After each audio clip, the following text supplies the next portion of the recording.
Sorry. Nagising ba kita? Oh, gising ka na eh. Pwede ka nang kumain. Ubusin mo to Ako naghanda nito. Dati, doon pa tayo sa labas kumakain. Sa mga favorite nating restaurants. Pero ngayon, dito tayo sa... Kaya nga dapat, magpagaling ka agad. Para makabalik tayo dun.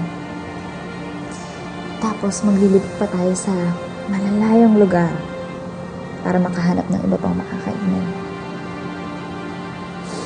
I'm sorry.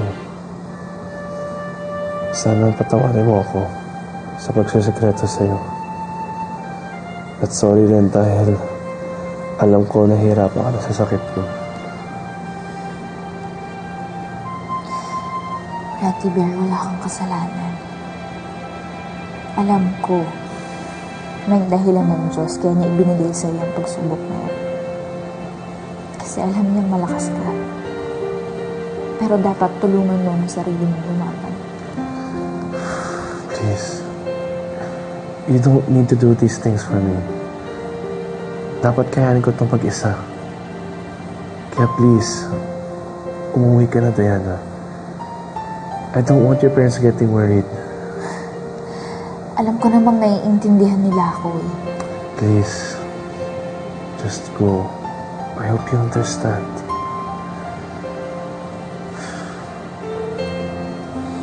Sige.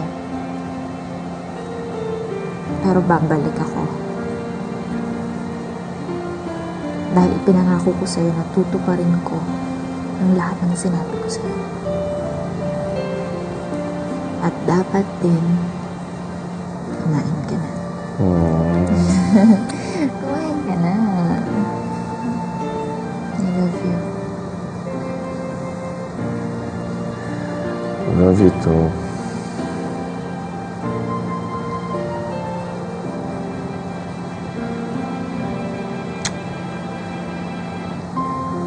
Diana, yung food.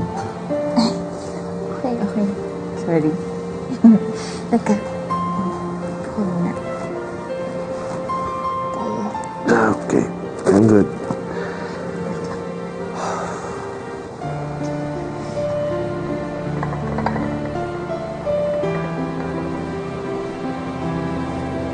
Kaya mo ba? Yeah. Ang undi naman. Ikaw muna. Nainit!